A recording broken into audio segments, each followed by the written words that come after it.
Geography की online class में मैं स्वागत करता हूँ। अब देखिए, हमने पिछले पीरियड में मानव व्यवसाय के बारे में अध्ययन किया था। अब हमने जो मानव व्यवसाय के थे वो उनके 5 प्रकार हमने गत पीरियड में पढ़े थे। अब उसमें जो पहला है प्राथमिक व्यवसाय। पहला मानव व्यवसाय में हम पढ़ेंगे प्राथमिक व्यवसाय, प्राइमरी व्यवसाय। और प्राइमरी व्यवसाय हमारी जो पाठ्य पुस्तक में दिया हुआ है वो पूरा का पूरा एक लेसन दिया हुआ है जो परीक्षा की दृष्टि से 2 अंक का है। तो प्राथमिक व्यवसाय है वो हमारी भूगोल की बुक में अध्याय नंबर 8 पर अंकित है और जिसमें प्राथमिक क्षेत्र में जो भी क्रियाकलाप है उनमें का वर्णन है वो विस्तृत वर्णन किया गया है। तो प्राथमिक व्यवसाय है जिसके बारे में हमने पिछले पीरियड में भी चर्चा की थी। तो प्राथमिक व्यवसाय है यानी प्रकृति प्रदत्त मूल रूप से जिन सेवाओं का प्रयोग करते हुए मनुष्य अपने संसाधन अर्जित करता है। प्रकृति प्रदत्त जिन संसाधनों का प्रयोग करते हुए मनुष्य जिन सेवाओं को अर्जित करता है उनको प्राथमिक क्षेत्र के व्यवसाय माने जाते हैं। अब प्राथमिक क्षेत्र के जो व्यवसाय है उनमें सबसे पहला आ जाएगा, हम पढ़ेंगे आर्थिक। तो क्या जाएगा? प्राथमिक व्यवसाय। और प्राथमिक व्यवसाय में पहला बिंदु है आर्थिक। और आर्थिक के बारे में स्टूडेंट्स आप सब जानते हैं, शिकार। क्या करना? शिकार। प्राचीन काल से लेकर आधुनिक समय तक कुछ जनजातियां हैं, चाहे वो अपन राजस्थान के संदर्भ में देखें चाहे हम भारतीय विश्व के संदर्भ में देखें, तो मनुष्य कहीं न कहीं क्या है आर्थिक या शिकार पर निर्भर रहकर अपनी उत्तरपूर्ति करता है। तो प्राथमिक व्यवसाय में पहला बिंदु है आर्थिक। अब यहाँ पर कुछ भाषाएं आ सकती हैं कि आर्थिक की विशेषताएं लिखिए। क्या है? आर्थिक व्यवसाय की क्या विशेषताएं हैं? तो स्टूडेंट्स से प्रत्येक बिंदु के 2-2, 3-3 विशेषताएं हमें याद रखनी पड़ेगी। तो आर्थिक की प्रमुख विशेषता हो गई है कि मनुष्य को मूलभूत आवश्यकताओं की पूर्ति ही आर्थिक के माध्यम से होती है। क्या होती है? मूल जो आवश्यकताएं हैं, और मूल आवश्यकताओं का मतलब है उदर पूर्ति तक की जो भी आवश्यकताएं हैं उनकी पूर्ति आर्थिक करता है। दूसरी बात होती है आर्थिक का क्षेत्र है। क्या है?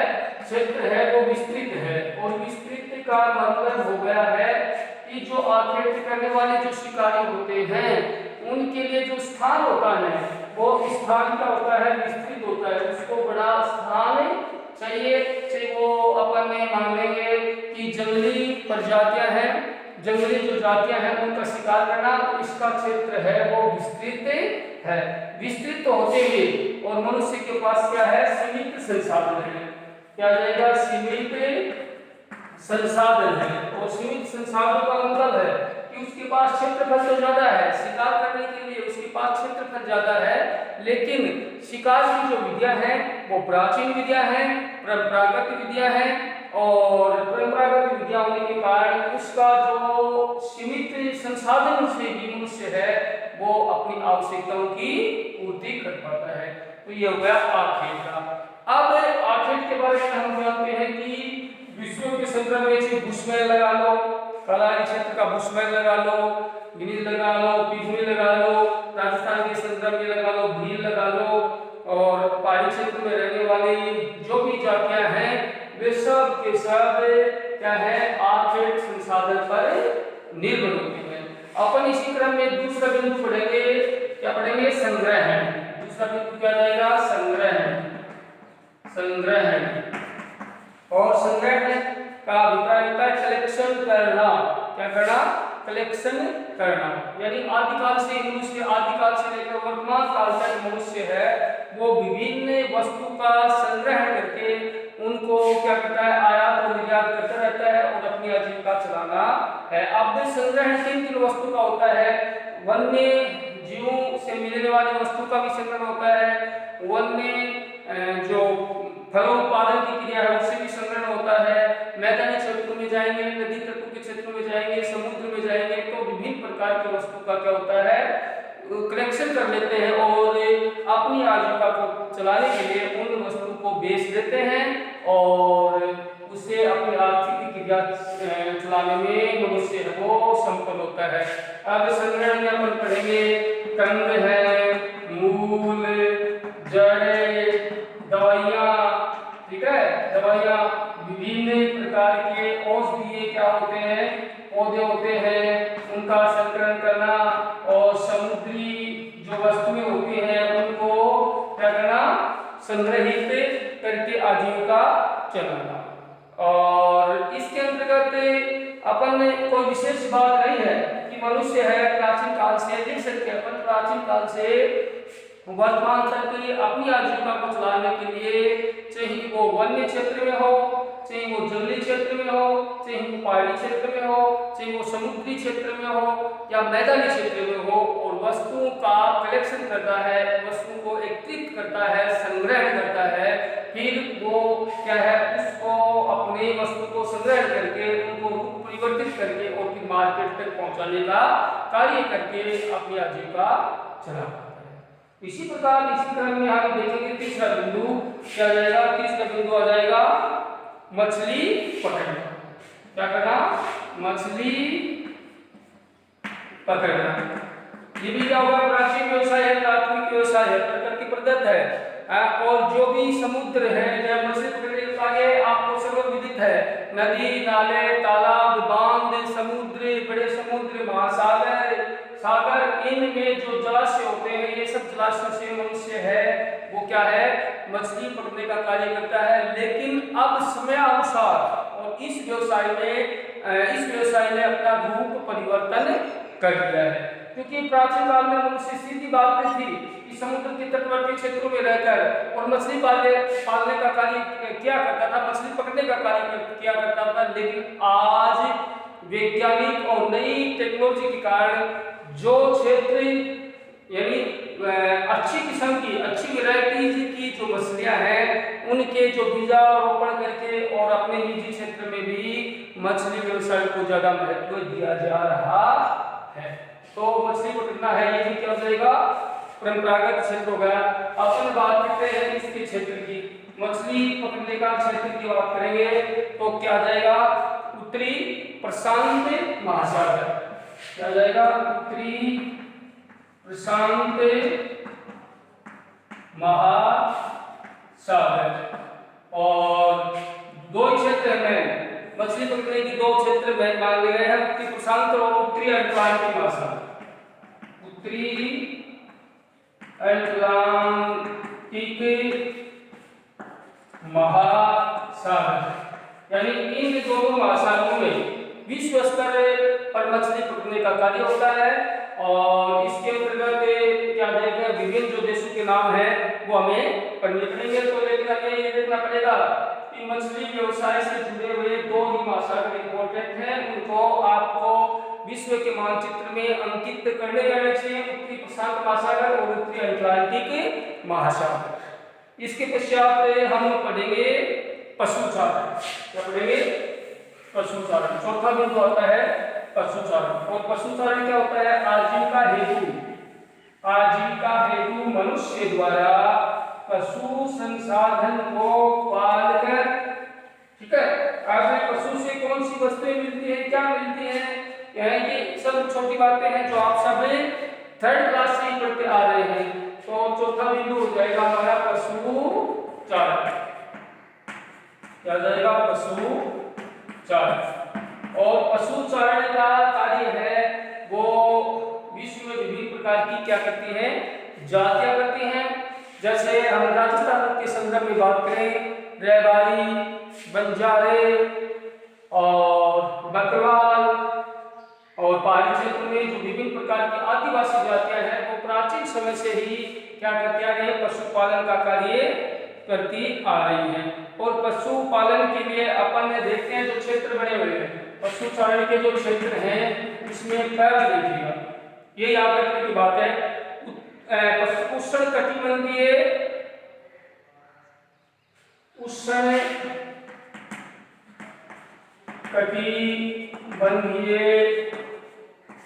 क्षेत्र, उष्ण कटिबंधीय क्षेत्र में जो पशुचारण का काम वो है। और उष्णकटिबंधीय जो मैदानी क्षेत्र है, उष्णकटिबंधीय मैदानी क्षेत्र है, जिसके अंतर्गत विभिन्न प्रकार के जो देश हैं वो मछली पालन का काम करते हैं, जैसे सूडान में सवाना के मैदान, सूडान में सवाना के मैदान, ये घास के मैदान है, और जहाँ पर लंबी किस्म की घास मिलती है और पशु को चराने हेतु ये जो घास है वो बड़ी पौष्टिक मानी जाती है। और दूसरा है शीतोष्ण कटिबंध, क्या जाएगा दूसरा, शीतोष्ण कटिबंध।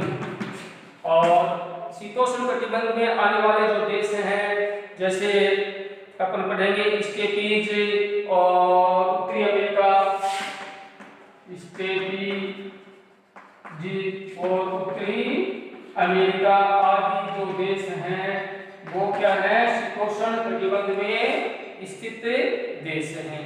ये सब के सब क्या करते हैं, पशु चराने पर निर्भर होते हैं। तो सीधी बात यही हो गई, पशुचारण से क्या अभिप्राय है, पशुचारण का क्या आशय है।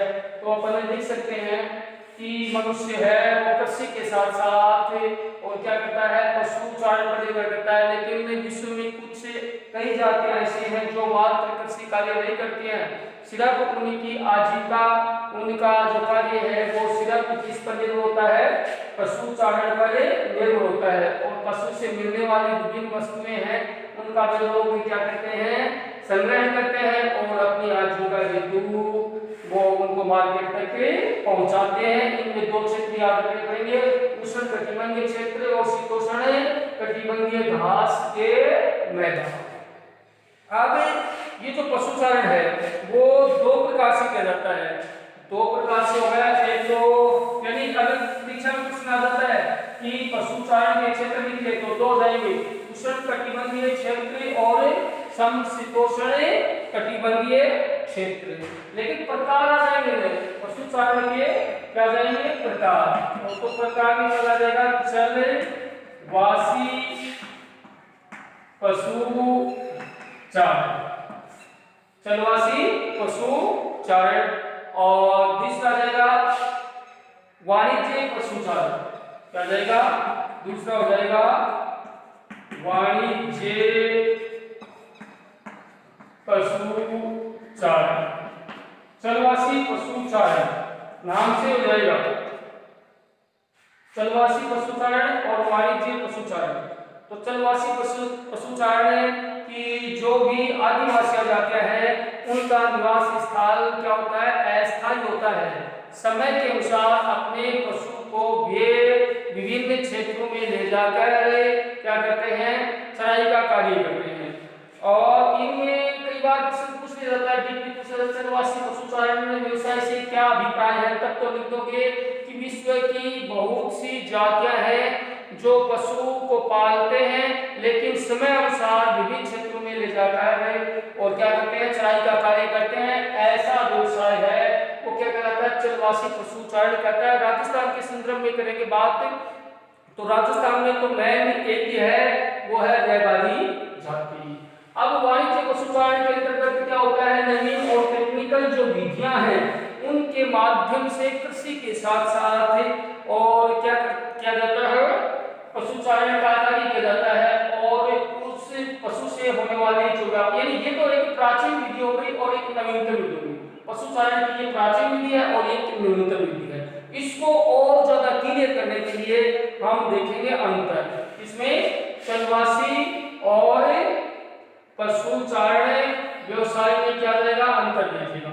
अंतर में पहला बिंदु लिखेंगे अपन स्थायित्व। अब स्थायित्व में चलवासी पशुचारण का स्थान स्थायी नहीं होता है, क्या है, स्थायी नहीं होता है। वाणिज्य पशुचारण का जो स्थान है वो क्या होता है, स्थायी होता है। तो ये तो बात आ गई स्थायित्व की। अगर ऐसा प्रश्न आ जाता है तो आपको स्टूडेंट्स बिंदु वाइज करके सही ढंग से एकदम क्लियर और सुसज्जित शब्दों में अच्छी ढंग से टेबल बना के करोगे तो आपको एग्जाम में पूरे के पूरे अंक हासिल होंगे। तो बिंदु हो गया स्थायित्व है, स्थायित्व में चरवासी में लगा देंगे अपन, क्या लगा देंगे, जैसे मैं बता देता हूँ आप लोग को क्लियर करके आपको, ये दोनों का कर देते हैं।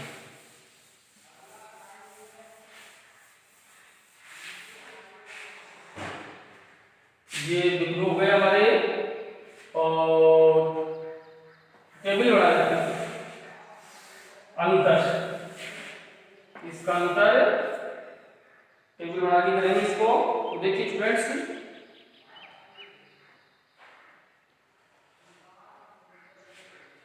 ये हो गया चलवासी पशु चारण, और ये टेबल हो गई वाणिज्य पशु चारण, ठीक है। और इनमें है अंतर, क्या हो जाएगा अंतर, और अंतर में पहला अंतर देखेंगे, अंतर में क्या हो जाएगा, पहला अंतर देखेंगे अपन।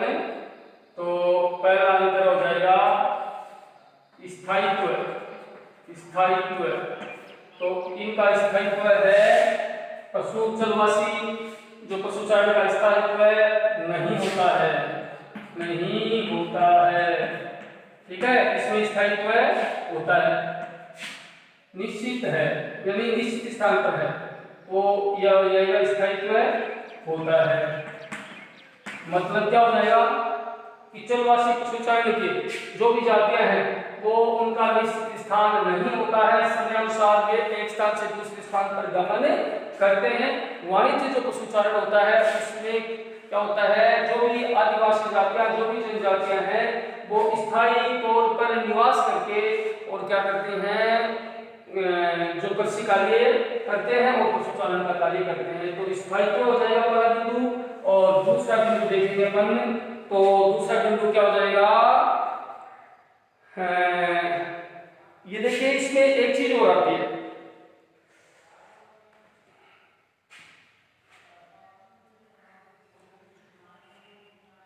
देखभाल, नंबर 2 देखभाल।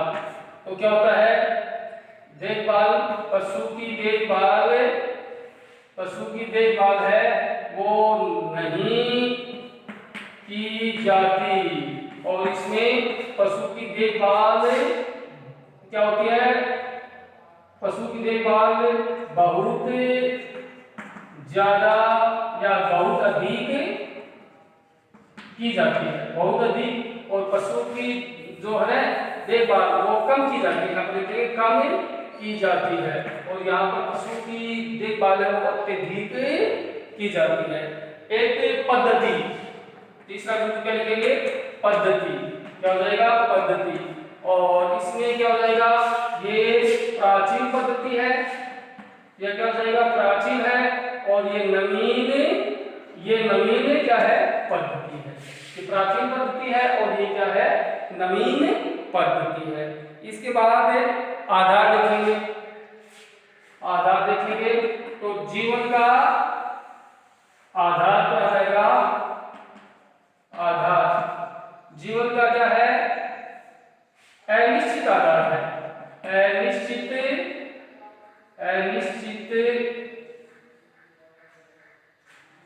आधार है, और इसमें आ जाएगा निश्चित आधार, ये निश्चित आधार का फिक्स हो गया, और इनका आधार होता है वो अनिश्चित आधार होता है, और इनका आधार होता है वो निश्चित होता है। अपन बात करेंगे इसकी आमदनी की, आमदनी की, तो आमदनी कम होती है तो इससे आमदनी अधिक होती है। अपन बात करेंगे किसकी, विधियों की, विधियां, और इसमें क्या है परंपरागत विधियां हैं, परंपरागत विधियां हैं, और इसमें नवीन और नई चिकित्सा पद्धतियों से और पशु की जो नस्ल है वो सुधारने का कार्य है वो किया जाता है। अपन बात करेंगे इसकी उत्पादन में, उत्पादन की बात करोगे तो उत्पादन में उत्पादन में लिखेंगे अपन उत्पादन, और उत्पादन में इनमें उत्पादन क्या होता है, कम उत्पादन होता है, और इनमें उत्पादन की मात्रा है वो अधिक होती है। तो ये स्टूडेंट्स से क्या हो गया, अंतर हो गया इसमें चलवासी पशुचारण और वाणिज्यिक पशुचारण में मानव व्यवसाय में क्या अंतर है। ओके स्टूडेंट्स, नेक्स्ट अगले